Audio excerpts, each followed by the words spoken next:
then the Chiefs respond with the big hits of their own. Now, Good Chiefs support at the stadium today. let's go! News, views, and behind-the-scenes chats from Sandy Park. This is the Exeter Chiefs Podcast. Welcome to the Exeter Chiefs Podcast, and I'm honoured to be joined by Nigel Owens. Thank you for agreeing to do this. My pleasure, no worries. So you've been down for the dinner on Friday. You're back again on Sunday for your first visit to Sandy Park. How come Sandy Park has eluded you so far? Because I'm refereeing the Pro 12, I wouldn't referee the Aviva Premiership. Although we did do a couple of games on exchange maybe 3-4 years ago. So the only opportunity I would get to referee here really is if I was to referee in the Champions Cup. And obviously that's what's happening on this Sunday. I did referee an LV game last year, but I think that was Northampton against Leicester in Welford Road, I think. So I did do Exeter actually in Bath in the LV Cup or EDF Cup, whatever it was called then, quite a few years ago. But my first visit here. I'm looking forward to that. Some would say the world's best ref. A lot of people say household name when I've been preparing for today. How does that make you feel when people like me who don't really know you say that to you? Well, of course, it's very nice when you hear something like that, and it makes you very humbled and very, very privileged, really, and honoured to hear that. I don't tend to think of it like that myself, really, but when people do say that, then it's obviously nice to hear that. But, there's a lot of other people who say different things. So, but yeah, of course, it's really nice to hear that, and it's very kind when people do say that, yeah. Most experienced international ref, how many games is it now? I couldn't find an actual number when researching. 75. I think I've just done my 75th. Yeah. So when I do Ireland against France now in the Six Nations, that'll be my 76th. Then I think. Yeah. So you first refed your first senior game at 16. What made the switch? Because did you play? Well, I played in school, but only because we had a bare 15 in school, so that's the only way it's getting played. So I wouldn't have played at any decent level. I'd have been lucky to play for my second 15 in my local village, and that's probably only because I didn't have a third 15. And I just started helping out in school, really. I actually missed a conversion in school in front of the post when I was playing for full back for the first team, which would have won us the game, and sports teacher told me, he said, God's sake, will you go and referee or something? And I said, right, okay, and I want to help out refereeing some school games, and that's how it all started, just by chance, really. So here at Sandy Park, I see the players a lot over at David Lloyd. They all train together, so they kind of come en masse, and there's 50 of them. So they've got each other to support them. What does a ref's training look like? Because that's quite a serious part of your role as well, staying fit and healthy to keep up with them. Yeah, I'd have to train pretty much nearly every day, bar maybe one day a week, which is probably the day before the game, maybe, but sometimes you'll do something different, like some upper body weights or something on that day, but no running and stuff. So a bit of that, probably half of that, maybe a little bit more would be on your own, and then we have a couple of supervised sessions then where myself and the other two full-time referees then who are in Wales will train together then once or twice a week as well. So you don't train your own all the time, but you do quite a bit of it on your own. But I got a fitness coach as well, which looks after me and does a couple of sessions as well. And is nutrition a big part of what you do as well? Is it as serious as the players? Probably not as serious as the players. It is a big part, but you pretty much define your own nutrition diet, really, from advice you're having. So we wouldn't have anybody, like, when the players finish training, they'll come back here or wherever they go, and they'll have food prepared for them, and they'll eat what was prepared for them, whereas we sort of, we prepare it ourselves and stuff. So I'm not as strict. I'm not too bad at eating, really. I probably eat too much. I eat half healthy, pretty decently healthy, but instead of having one chicken sandwich, I'll have two chicken sandwiches, So I do love my food. So that's something I've got to really constantly work hard on all the time. And the players here would then touch the bread, from what they've told me. They can't go that far with the carbs. In terms of career then, what's the biggest highlight that sticks out for you? The World Cup final, obviously. But there's huge amount of other highlights as well. Your first Cup, your first European Cup final, reffing your first international at the Millennium Stadium. And like South Africa, New Zealand game 3 years ago, what people say is the best game of rugby they've ever seen. So there's a lot of occasions that stand out. But if I had to pick, the biggest that stands out, then obviously it's going to be the World Cup final without a shadow of a doubt. What's the when I've been preparing, people have wanted to ask you what the biggest mistake is that you've made, that you've openly made when refereeing. What one would you say? Well, look, you can't referee a game of rugby without making a mistake. It's impossible to do.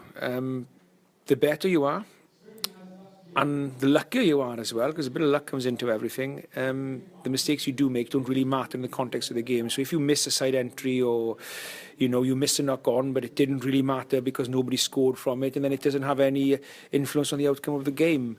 So touch wood, I've been very lucky really that I can't say there was one specific decision which cost a team a game. I made mistakes in games, but if you miss a forward pass in the first 10 minutes, then there's another 60 minutes and that team won by 20 points, then that forward pass, although it's a mistake, didn't really affect the outcome. So, look, I make mistakes in every game, same as every referee, but touch wood, I've been lucky there.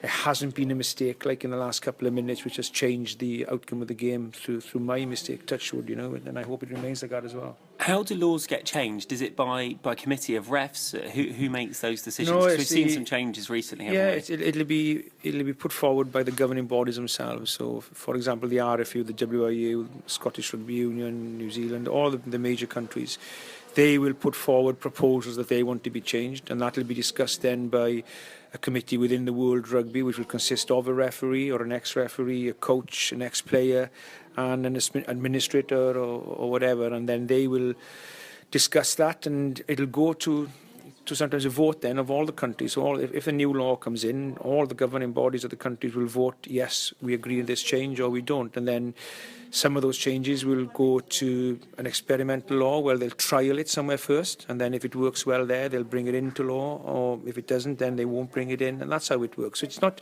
changed by referees, but there'll be a referee or an ex-referee within every union, really, that will participate and take part in that. You go around a lot of clubs in a lot of countries. What changes have you, or big changes have you noticed in the game as it's become more commercialised over the last few years and there's more money moving into the game? The pressure, probably. It brings the pressure, the pressure, the big screens in the stadiums, replaying every decision, the more camera angles in the top games, the difference in people's reaction now. Whereas when you refereed years ago, you were making a mistake in the game and nobody knew about it unless they were at the game, and people would accept, well, look, he's only human, he makes a mistake. Well, now people are not as forgiving now because, well, you're getting paid for it, you're professional. It's all over social media. It's all over quickly. social media, yeah. You've seen the decision replayed in the big screen and they still got it wrong, and so there's a total difference. It's the pressure, probably, I would think. It's pressure especially pressure on the field, and obviously the pressure now that comes off the field with the social media and everything. Talking of commercialisation, how would you handle the behaviour of football players if you were given a couple of matches in the Prem? I think they'd be down to 5-a-side, and then I think when they're down to 5-a-side, the game's abandoned after 3 players or 4 players have been spent out in football, I think it is, so they'd be the games would be off. Look, I don't think rugby can take the moral high ground, because there's a lot of things that rugby can do better and need to do better. But certainly when it comes to respect, between players and officials and vice versa, then I think football can certainly learn a lot from rugby in that extent. I think rugby can learn a lot from football in other ways as well. But certainly as far as respect goes, I think it's even the majority of football supporters would tell you the same thing, that they would like to see that changed in football. Only the most one-eyed football supporter would disagree with something like that, I would think. I know you want to beat the traffic, so we'll do some quick-fire questions from the fans who've sent them in via Facebook in a moment. Two more questions though. Best route to become a ref if someone wants to go into that. How do you go about it? And you get all the information on your, like, if you're in England, it'd be the RFU website. If you're in Wales, it'd be on the WIU website, or your local referees committee and stuff like that, or society. So then all the information, if you go on RFU or WIU and then click on the referees part of it, then all the information and stuff will be there, and then you do a course and then all the information will be given on that. So that's the best way for you to, or get in touch with somebody who's refereeing and they can guide you in the right direction as well. So we're sat here in the reception of Sandy Park, a club that has come so far over the last few years. What have you thought of the journey, watching from afar, of the Chiefs as they've become a major force? To be honest with you, I don't really watch much rugby when I'm not refereeing, because it's a job every day, and then when you get home in the night, the last thing I do is sit down and watch a game of rugby. So do you find that you start reffing the game? Well, not really. Not really. You obviously watch the referee and stuff, and sometimes a couple of the young referees will ask me, "Oh, can you watch me when I'm reffing and let me know what you think?" So you'll watch a couple of games, to help them and stuff like that. But so I haven't really sat down and watched game. But obviously you're quite aware, that at Exeter I've come through the ranks, and that's huge credit to them as a club, and they certainly are a community club here as well, and it's a great story, isn't it? And the success they are getting. So that's great. Some quick-fire questions. Social media has been a buzz in advance of me chatting to you. So the first one, I think we've kind of covered this. Can you move to the Viva Premiership, please? You'll have to ask Tony Spreadbury if he wants me to come along, first of all. I've refereed a couple of games in the past on Exchange, and I thoroughly enjoyed myself. And what if the opportunity would come one day, or who knows? I would never say never, but yeah, it would be a privilege to referee in the Viva Premiership. Of course it is, but it's also, I'm enjoying when I'm refereeing the Pro 12 as well. What rule would you change?